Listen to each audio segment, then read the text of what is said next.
Se você nasceu entre 1995 e 2010, mais ou menos por aí, você é um jovem adulto da geração Z.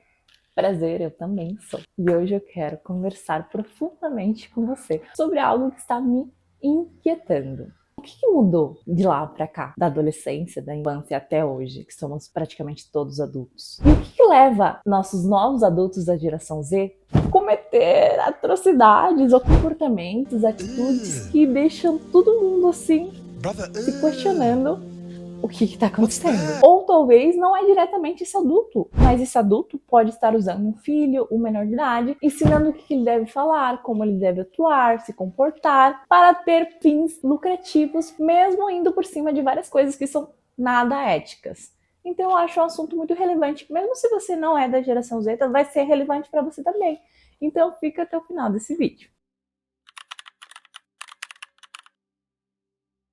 Eu não sei vocês, mas quando eu tava na casa dos meus pais, eu não sonhava só em ter 18 anos. Porque meu pai falava, enquanto você morar aqui em casa, você vai obedecer minhas regras. Então meu sonho era, quero ter dinheiro para sair de casa e ser adulta de verdade. E assim foi, né? Eu tinha muito na minha cabeça essa ideia de, se eu sair de casa, eu vou poder ser independente, vou poder ser finalmente adulta. E eu acredito que muitos têm essa ideia do que é ser adulto. Se eu consigo pagar minha conta, se eu consigo me virar, provavelmente eu sou um adulto. E se formos pensar por esse lado, ser adulto hoje é muito mais difícil? Antes, para seu pai, seu avô conseguir uma casa, não era uma coisa tão difícil. As casas não eram tão caras como são hoje. Hoje, para a maioria que paga aluguel, normalmente nosso aluguel é quase a metade ou mais da metade do nosso salário. Às vezes muito mais da metade. E isso daí nos deixa numa situação muito apertada. Porque o básico, que é a sua casa, onde você mora, é muito difícil de alcançar.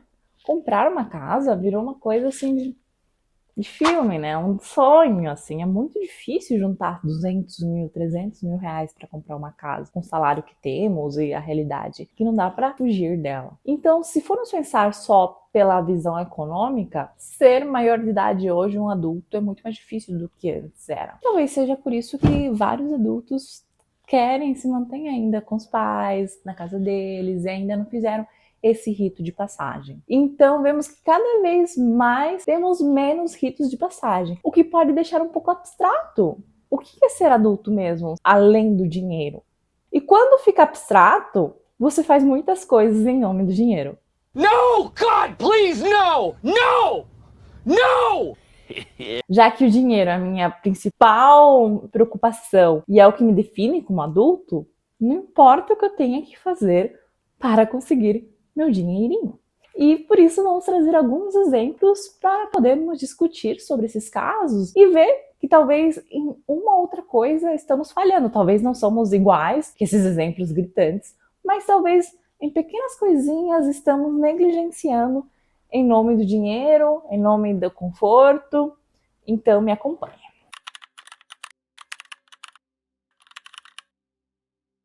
O outro dia eu estava navegando no YouTube e achei um vídeo muito interessante de uma americana que me deu toda essa ideia para fazer esse roteiro. No vídeo, ela estava indignada falando de uma casa de influenciadoras, Pop House. Tá, o que tinha de diferente essa casa?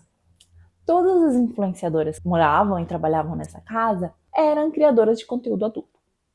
Até aí, tudo bem.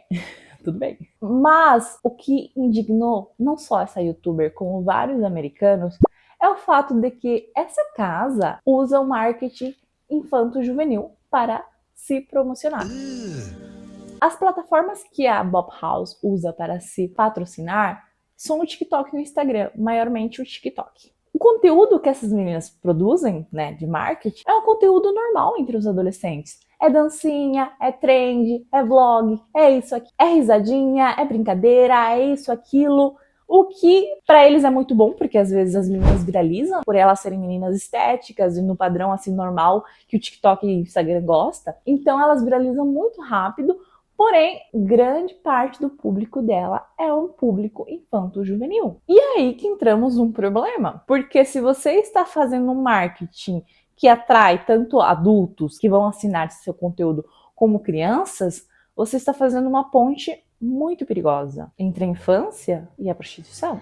Sem querer, querendo, essas meninas estão dando a ideia de que essa vida é glamurosa, é divertida, que tudo é uma brincadeira, que elas dão risada, elas se divertem, enquanto elas faturam muito dinheiro. Então as meninas, as adolescentes crescem já querendo migrar para esse outro lado, para o que está atrás da Bob House, aquela máquina que fatura milhões de dólares. E eu não estou falando de poucas seguidoras. Cada influencer que trabalha nessa Bob House tem milhões de seguidoras e seguidores. Então, o que estamos fazendo? Hoje em dia, só pelo fato de você ser adulto, você justifica como você não liga em fazer uma ponte tão drástica. E quando questionam essas meninas influenciadoras, todo mundo fala: não, mas a gente tá brincando, a gente tá fazendo. Não, ninguém tá fazendo nada demais. A gente não. Todo mundo se faz de inocente. Como se a maldade fosse só no seu olhar. Como que você estivesse sendo paranoico ou muito conservador. E não indo muito longe, vocês com certeza já ouviram falar do caso Ítalo Santos. Ítalo Santos é investigado por exploração infantil. O cara simplesmente pegou um monte de criança, tacou dentro da casa dele e tá fazendo um de férias com o ex lá com as crianças. Tem publicações com milhões de visualizações e tem tido seu nome envolvido em polêmicas e acusações de exploração de menores. É um caso que não tem a ver, né, com a venda de conteúdo adulto, mas tem a ver com um adulto da geração Z usando o seu poder de adulto para fazer crianças e adolescentes fazerem dancinhas sensuais, fazerem videozinhos com narrativa duvidosa sobre assuntos de adulto mesmo, namoro, gravidez, coisas assim, e achando que tá tudo legal direcionar isso para um público infanto-juvenil. E quando se pergunta, não, eu não tô fazendo nada, eles não são maior de idade, mas eles têm consentimento, eu sou maior de idade, não acontece nada de errado, sempre com essa ideia de eu não tô vendo nada, eu não tô fazendo nada, não sei, coisa da sua cabeça. Isso daí, para vocês terem uma ideia, que não é uma coisa que só acontece fora. Normalmente o que acontece fora do Brasil, na Europa, na América do Norte, não vai demorar até chegar no Brasil. Então, nesse caso do Ítalo, não temos exatamente uma ponte entre a infância e a prostituição, mas temos uma ponte direta entre a infância e a vida adulta. Temas, narrativas, coisas que devem ser discutidas quando você já é um pouco mais velho. E quando temos as crianças digerindo isso como certo, elas pulam uma fase que é tão linda e tão significativa e que nunca mais vai voltar. Então, quando você é adulto e faz vista grossa para as coisas, se comportando como adolescente, nos leva a pensar: realmente você é adulto? Tirando o RG, que fala que você é adulto, você realmente evoluiu, amadureceu? Porque a impressão que eu tenho, não sei vocês, mas a impressão que eu tenho é que vivemos uma era onde todo mundo é adolescente, todo mundo é criança. A ideia de ser adulto virou uma coisa cafona, inclusive entre os adultos. Você vê velhos assim fazendo trends também famosos. Então parece que o mais chato de hoje em dia é ver adulto. Outros exemplos da galerinha da geração Z, novos adultos que fazem coisas e fingem: eu não sei, eu não tô fazendo nada errado, a maldade está no seu olhar. É os casos que vocês já estão cansados de ouvir. MCs que patrocinam joguinho, jogo do tigrinho, apostas, isso, aquilo, apologia ao crime, apologia a várias outras coisas. E quando questionados, é aquela mesma história: eu não sei de nada, é coisa da sua cabeça. Então, vemos continuamente adultos que não se responsabilizam como deveriam, como deveria estar no seu RG. Diz aqui que você é adulto, mas mentalmente você não parece adulto. Você está fazendo coisas que podem trazer consequências imensuráveis para muitas pessoas, especialmente os menores que estão ali te observando. E eu me incluo, às vezes, quando eu era mais nova, eu não tinha noção do impacto que tinha o meu exemplo, o que eu falava, a ideia que eu trazia. Com o tempo você vai amadurecendo. Esse eu acredito que é o propósito da vida, a gente ir despertando. E é por isso que eu também faço esses vídeos, né? Como eu mencionei anteriormente, estamos numa época em que não é fácil ser adulto. É muita cobrança, tudo cada vez exige um esforço a mais. E a TV, a internet, a mídia nos mostra que tudo pode ser fácil. Então é aí onde muitas pessoas se perdem. Onde adultos sacrificam a infância, a adolescência de uma criança em troca do Din-din. Em troca de criar uma personalidade para essa pessoa, para essa criança, para depois, talvez no futuro, faturar. Tudo assim, baseado nisso. O que é, inclusive, desumano com essa pessoinha que você tá ali, sendo responsável por ela. Você sabe como foi sua infância. Apenas quando somos adultos podemos perceber que na infância era o lugar onde a gente menos tinha dor de cabeça, onde a gente podia tentar, ousar, se divertir, não se preocupar tanto. E você conscientemente cortar, privar isso de uma criança é muito triste. E mostra como que você pode estar desconectado, né, do que é humano, do que é em pró ao bem-estar. Então, enxergar essa falta de ética nos outros e também uma vez em mim é o que me levou a trazer esse vídeo. O porquê que acontece isso? Eu tenho uma teoria muito forte que consiste na ideia de que nós, os adultos da geração Z, chegamos à vida adulta meio quebrados. Crescimos nessa correria, nessa velocidade, o que diminui drasticamente a atenção e a qualidade de tempo que as pessoas mais velhas dedicavam a nos instruir, a nos guiar, a nos aconselhar. Então, chegamos na vida adulta meio quebrados, meio perdidos e muitas vezes não procuramos nos consertar. Às vezes, quando temos dores, traumas, coisas que não soubemos enfrentar, quando chegamos à vida adulta, jogamos isso no outro. Projetamos, atacamos, fazemos coisas sem empatia, sem amor, porque eu também não tive empatia, então logo eu também não vou ter empatia com você. E a gente normaliza atacar e estar errado, quando na verdade o que deveríamos é nos preocupar e nos responsabilizar com estar saudáveis mentalmente. O que parece que cada vez mais menos estamos. Eu acredito firmemente que a geração de hoje precisa muito de cura, de amor, mas também precisa de responsabilidade, autorresponsabilidade. Pensar que somos nós que estamos plantando as sementinhas da geração alfa. A geração alfa está olhando para nós, está se espelhando em nós.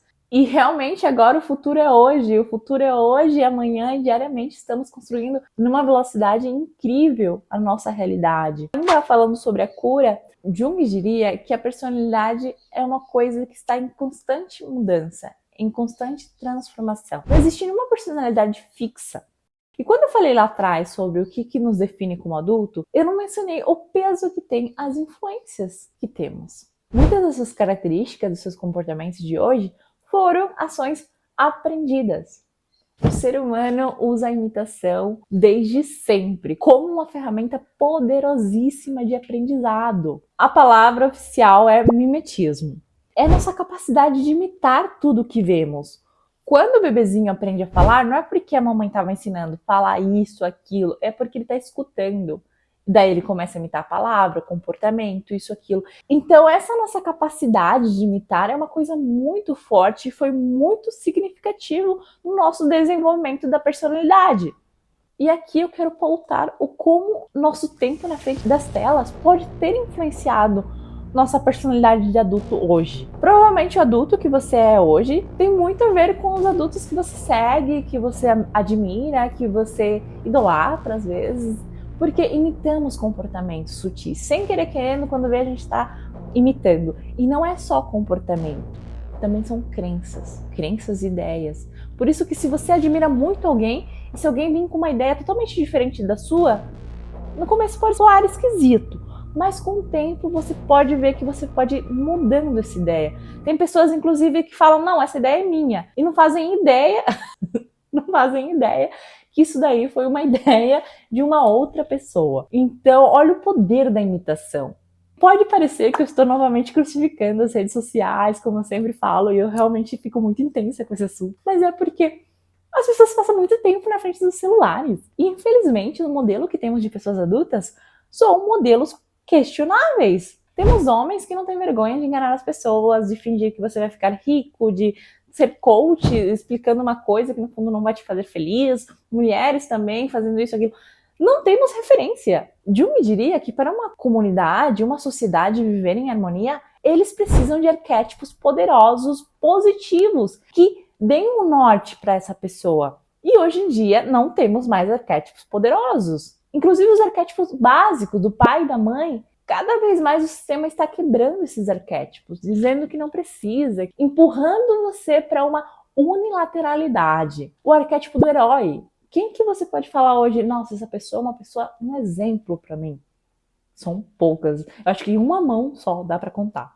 Eu falo por mim. Não tem tantas pessoas assim que eu falo, nossa, essa pessoa... E as pessoas que eu admiro, maiormente são pessoas mais velhas. Infelizmente, nosso cenário em relação aos arquétipos é muito triste. Não temos bons exemplos. Pessoas que deveriam ser nossos exemplos, as pessoas políticas, as pessoas que estão na frente, não nos causam interesse, honra e admiração, porque são pessoas que sabemos que são pilantras, que enganam, que fazem isso, aquilo. Então não temos um norte. E quando você não tem um norte para se guiar, qualquer coisa serve. E como eu mencionei antes, quando você está crescendo, está passando a adolescência, a juventude, você precisa colocar para fora. Você precisa de alguém para discutir, questionar. Eu tô vendo isso, aquilo. Mãe, é certo isso? O que você acha? É aí onde o pai e a mãe, cada um com o seu papel, podem moldar como que tem que ser aquele novo adulto. Mas hoje em dia não temos, né? Os pais estão ocupados no mundo dele, ou talvez essa criança, esse adolescente, cresceu numa família disfuncional. Então, cada vez é mais difícil. E o pior é que continuamos alimentando isso. Se continuarmos pensando, eu sou adulta, então eu posso fazer o que eu quiser. Então, ninguém manda em que eu vou fazer, com quem que eu vou ficar, fazer isso, aquilo. Daí eu tenho 5 filhos, daí tenho 5 filhos de pais diferentes, daí eles estão crescendo sem a estrutura também. E entende que é uma bola de neve e continua sendo assim. Daí também eu tô preocupada em ser a mãe gostosona da internet, postar as coisas, daí eu esqueço de cuidar... Gente, é tipo assim, uma bola de neve. Então, por isso que quanto mais a gente perceber isso, que, poxa, eu não sou tão insignificante assim no mundo. Eu, além de estar aqui fazendo o meu papel, eu tô sendo base para outras pessoas que estão me observando. Sendo base, talvez, para pessoas mais novas, para sobrinhos, para outras pessoas com quem eu convivo, porque estamos continuamente fazendo isso, trocando coisas, imitando coisas um do outro. Por exemplo, você que já foi de visita ou de viagem para um lugar longe da sua cidade, onde tinha outro sotaque, outros costumes, provavelmente você se viu falando e usando sotaques, comportamentos próprios daquele lugar. Comigo acontecia direto. Eu, como sou filha de missionários, eles viviam viajando. Um dia, um ano eu estava num lugar, outro ano eu estava no outro, e eu ia pegando esses sotaques, me adaptando. E quando eu via soltar um ai, soltar um oxi, ou alguma gíria daquele lugar. E é engraçado porque você não faz de maneira consciente. É seu cérebro. E por que o cérebro faz isso? Porque ele quer ser querido, ele quer ser aceito para aquele lugar. Porque antigamente não ser aceito por uma tribo, uma comunidade, era teu fim. Era literalmente tua morte. Você ia morrer de fome, você ia morrer de frio, você ia morrer de vergonha. Então, não encaixar em um lugar era algo terrível. E a mente usa isso como uma ferramenta para se proteger. É impossível não copiar algo de alguém. Então tenha cuidado com esse seu amigo, esse fulano, essa pessoa com quem você fala muito. Se essa pessoa não tem valores ou coisas que fazem você falar, que admirável, cuidado com essa amizade, porque logo, logo você vai estar reproduzindo alguma coisa dessa pessoa. Então, voltando aos assuntos da geração Z, eu acredito que somos uma geração que infelizmente chegamos um pouco quebrados. Porém, está na nossa mão uma responsabilidade, somos muito moldáveis, podemos fazer várias coisas. Fazendo um pedido e também uma lembrança para mim mesmo da importância de nós cuidarmos dos nossos vícios, dos nossos costumes, do nosso vocabulário, o que estamos fazendo, que coisas estamos deixando que fazem um ninho na nossa cabeça. Se você gosta desses assuntos, se você quer achar mais conteúdo sobre psicologia junguiana, se curar, se transformar, te convido a mergulhar comigo nessa jornada.